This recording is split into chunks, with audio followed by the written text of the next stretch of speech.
soldier beetle in the tent on one of my brother Matt's stinky socks. Mine. Oh, it's Jack's sock. That's even worse. This is cruelty to soldier beetles. I'm going to take it outside and release it in a less stinky place. The plan for today is to walk into town, get a train to Poole and hopefully get a ferry over to Brownsea Island. There's a chance of seeing red squirrel, so let's see what happens. And on Brownsea Island, it's not just about the red squirrel. There's an impressive number of bird species. Lots of waders and wildfowl who make use of the massive lagoon and surrounding wetland habitat, which is where I'm hoping to see a species that I have seen before, but not in this country. The spoonbill. I should say Eurasian spoonbill to be more precise.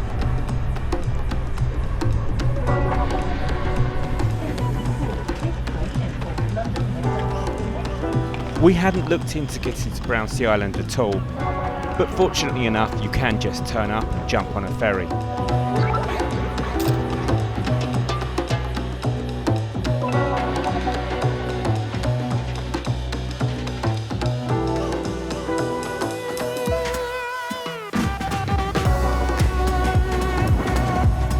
While it's not exactly cheap, it's still well worth a visit.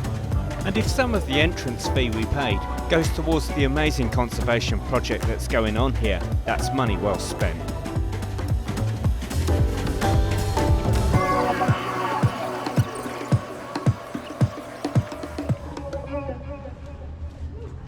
We'd had a tip-off from staff that the best place to see red squirrels was in the woods by the church, so we headed straight there.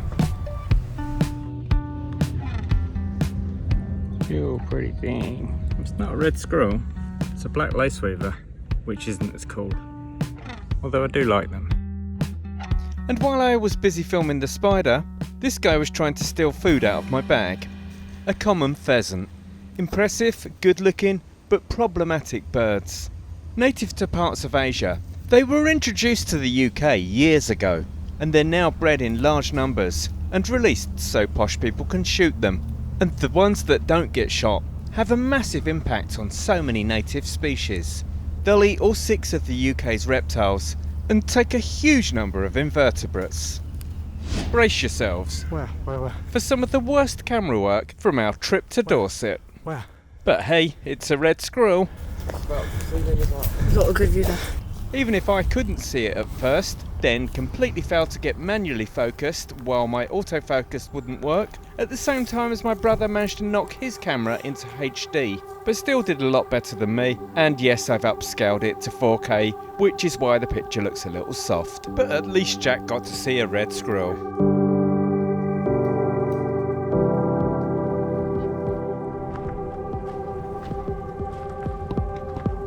Next up, we moved on to the lagoons, which are an incredible bit of habitat. And from the bird hide, we were treated to views, albeit mainly distant, of godwits, avocets, oyster catchers, redshanks, terns and gulls of course, and the species that I'd really hoped to spot. This is my first time seeing spoonbills in the UK. It's a shame they weren't a little closer, but I'll take it.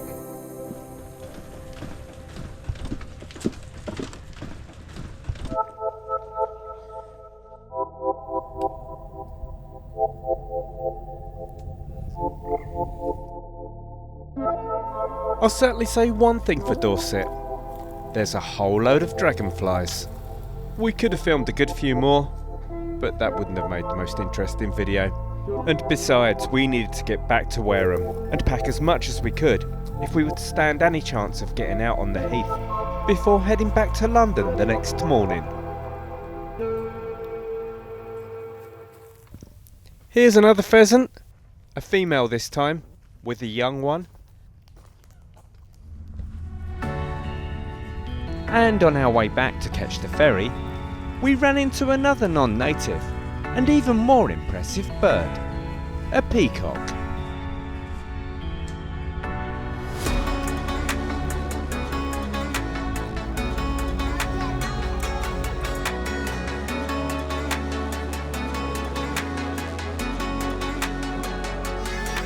on today's exciting episode of Wildlife in the Subway.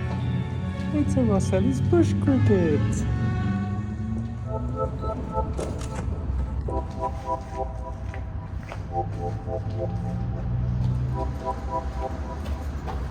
Let's take it out of here.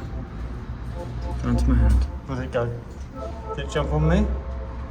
Is it on my tripod? No, that's cool. And now it's jumped onto Jack. Go on, walk out here so it can get to the grass. Oh, it's running off.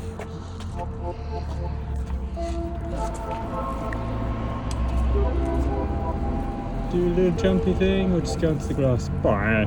After our cricket encounter, we stopped off in a pub just long enough to charge phone batteries before choosing not to take part in the local tradition of jumping off the bridge into the River Frome.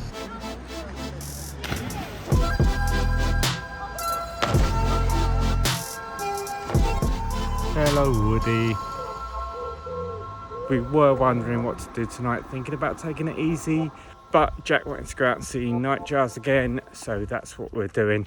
Hopefully we'll get back up here tomorrow morning before we leave. If we can leave the tent at 7 in the morning, we could probably spend until about 11 o'clock up here. Be nice to catch the first sunshine, then return to the campsite, take the tent down and back to London. I really wish we'd stayed here longer. 72 hours was just not long enough. If we come back again, hopefully it'll be for a week, possibly even longer. This place is amazing, I love it. Unlike our first quest to find nightjars here, we encountered a whole load of pesky biting insects, which we all dealt with in our own unique ways.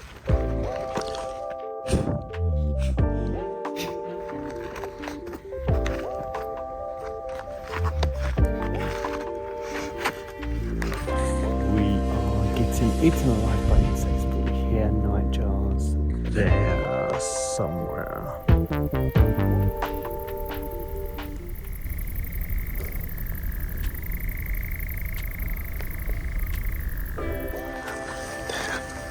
Over there as well.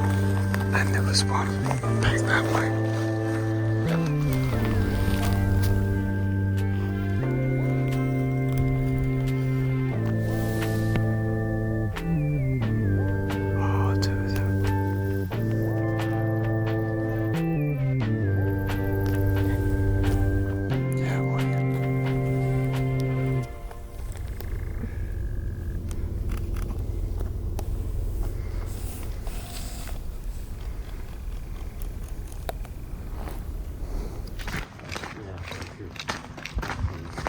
Sadly, we have a roadkill slow worm being eaten by a slug.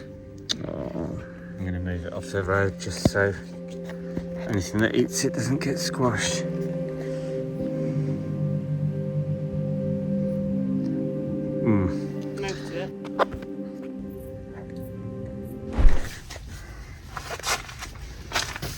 Every day on this trip has started the same way, with an eviction from the tent. And today's uninvited guest is some kind of ground beetle.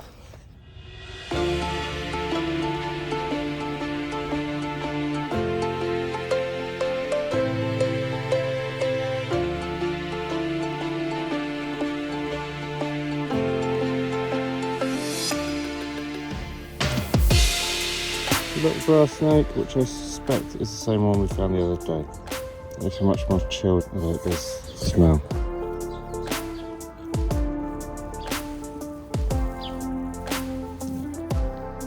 Smell the musk. I love the smell of snake musk in the morning. It smells like victory. Matt loves it even more, you should go tell him. Nah, he'll fight back. We are out and about again. It's just after 7. Unfortunately, there's a lot of cloud cover, so no sign of the early morning sun I was hoping for, but we're going to get out for a few hours anyway and see what we can find.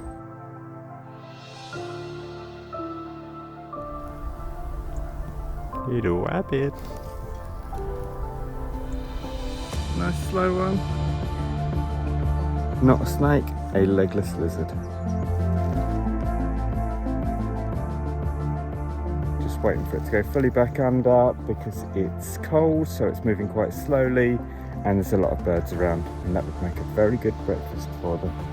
meadow pipit just flew up from a metre in front of us. It's over there somewhere. I can hear it, but I can't see it. Can you see it?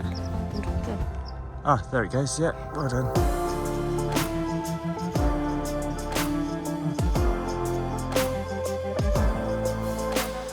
Sunshine! Oh, just a moment there. And of course on the heath we got plenty of good views of stonechats, a couple of willow warblers, although the footage is so rubbish I'm not even going to bother including it. And who doesn't love a good house spider?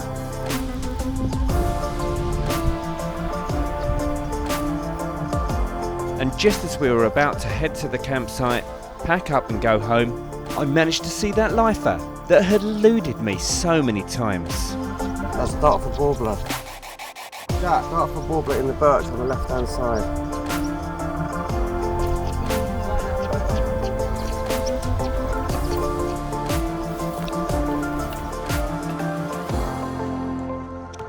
I finally got a Dartford warbler. I was frustrated when Matt and Jack saw one the other day and I didn't, but now I have one.